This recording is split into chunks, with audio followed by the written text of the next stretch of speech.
Tadi ketika mendengar saya hadir, saya pikir kok yang dari Keuskupan Agung Kupang ini suaranya keras sekali. Ternyata kemudian yang dari Wetebula juga lebih keras lagi.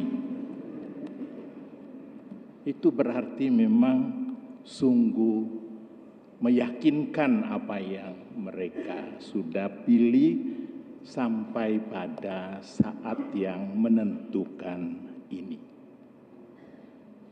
Bapak, Ibu, saudara-saudari sekalian yang terkasih, hari Sabtu yang lalu saya baru kembali dari kunjungan ke tempat Romo Christodae dan Romo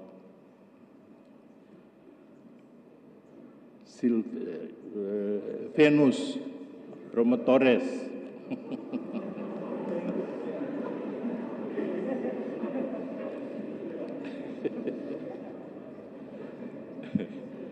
Tempat mereka itu agak istimewa di Pulau Sumba. Medannya tidak mudah. Tapi ketika saya datang mereka begitu gembira. Seperti Romo Stef, ketika hari Sabtu malam saya menelpon dia, Romo Stef menjawab, "Siapakah aku ini?"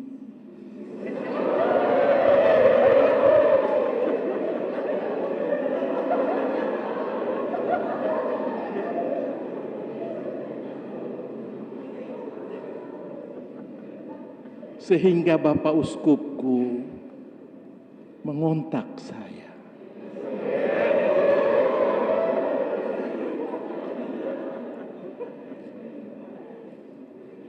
Padahal saya maksud hanya memberitahu bahwa saya sudah menelpon Romo Preses, tapi beliau tidak angkat.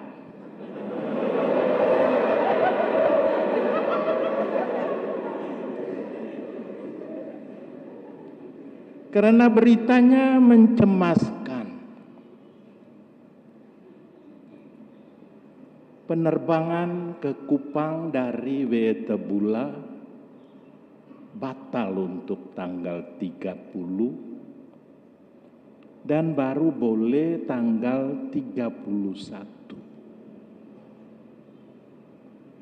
Saya juga sudah berjuang untuk membeli tiket untuk hari Minggu, tapi semua tiket habis. Juga untuk hari Senin lagi juga tidak ada tiket. Tapi saya terhibur dengan apa yang tadi reaksi dari Romo Stef. Siapakah aku ini?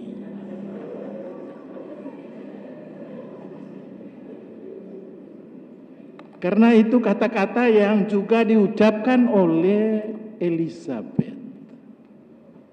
Tadi baru kita dengar di dalam Injil. Siapakah aku ini sampai Ibu Tuhanku datang kepadaku? Satu pernyataan yang luar biasa dari saudara Maria Elizabeth. Dia merasa diri tidak pantas di hadapan Maria yang pada waktu itu sedang mengandung putra Allah. Setelah saya merenungkan kata-kata ini, lalu timbul pertanyaan bagi saya, mengapa kok Seminari Tinggi Santo Mikael setiap kali kalau ada tabisan diakon dipilih hari tanggal 31 Mei. Pesta Maria berkunjung kepada Elizabeth. Mungkin Romo Preses bisa menjelaskan dengan lebih pasti apa sebetulnya alasannya mengapa dipilih tanggal 31 pesta kunjungan Maria kepada saudaranya Elizabeth yang sedang mengandung 6 bulan. Sesuai dengan berita dari malaikat Gabriel kepada Maria. Dan dia berada bersama dengan saudaranya Elizabeth selama 3 bulan, diperkirakan bahwa dia masih ikut merawat Elizabeth ketika melahirkan. Karena memang genap 9 bulan. Apakah itu alasan mengapa seminari tinggi memilih tanggal 31 Mei untuk setiap tabisan diakon?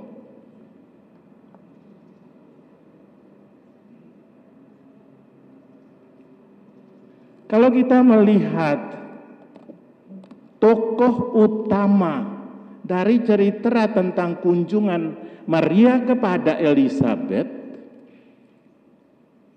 kita harus mengakui bahwa tokoh utama bukan kedua perempuan ini. Yang satu umurnya sudah tua tapi masih bisa hamil. Yang lain tanpa suami tetapi juga bisa hamil. Apa maksud Allah dengan peristiwa-peristiwa luar biasa ini?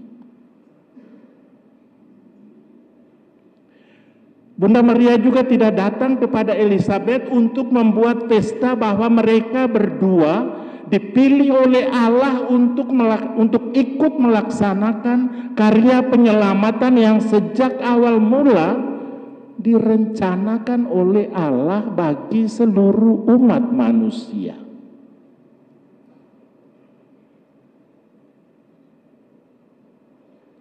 Mengapa kedua perempuan ini hamil bersama-sama?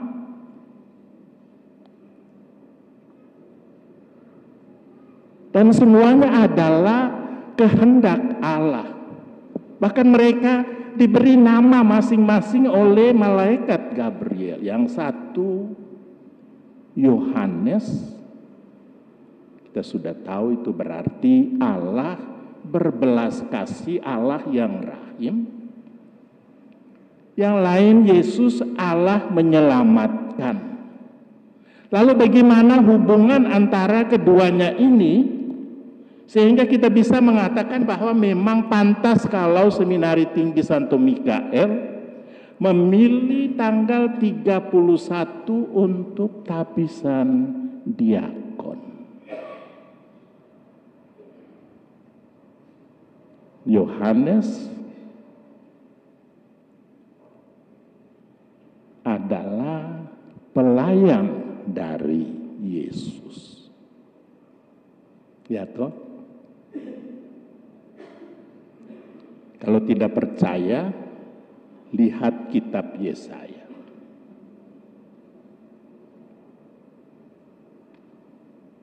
Dia harus meluruskan lorong-lorong, dia harus meratakan segala bukit dan lembah, supaya ketika Mesias datang, banyak orang datang kepada Mesias. Demikian juga kedua perempuan yang dipilih secara khusus dipilih untuk menjadi pelayan dalam karya penyelamatan Allah. Bunda Maria dengan jelas sekali berkata, "Aku ini hamba Tuhan." Dan dengan penuh penyerahan mengatakan, "Terjadilah padaku menurut perkataanmu."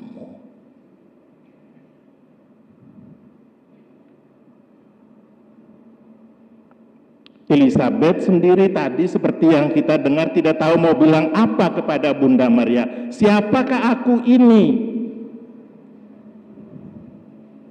Sehingga ibu Tuhanku datang kepadaku. Padahal dia diberi tugas khusus juga untuk menjadi orang yang ikut serta secara khusus dalam karya penyelamatan Allah bagi manusia.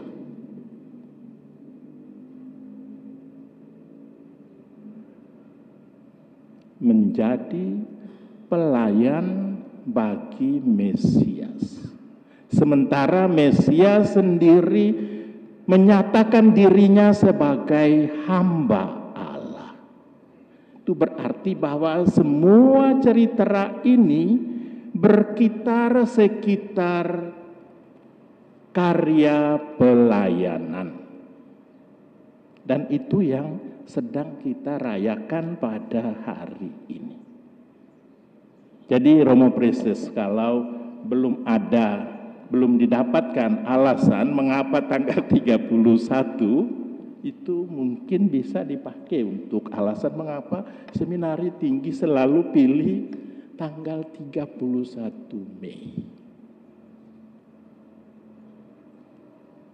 Menjadi pelayan Allah untuk melayani umatnya. Caranya bagaimana? Dijawab oleh Bunda Maria di dalam Magnificat tadi. Harus dengan penuh kerendahan hati. Karena itu tabisan diakonat itu tidak lepas setelah kita mendapatkan tabisan imamat. Dia itu dasar untuk semua tabisan-tabisan berikut. Jangan pikir, oh saya kan hanya beberapa bulan jadi diakon, nanti jadi imam, terus saya berubah menjadi tuan, tidak lagi hamba. Ada yang terjadi seperti itu. Dan banyak terjadi. Setelah menjadi imam lalu perintah sana perintah sini seolah-olah dia tuan. Tidak. Kita tetap ikut teladan Maria menjadi hamba. Bahkan teladan Tuhan Yesus sendiri yang adalah hamba Allah. Memang seringkali terjadi bahwa orang melupakan diakonatnya. Martabat yang dia peroleh ketika ditabiskan menjadi diakon untuk menjadi pelayan. Orang lebih suka menjadi tuan.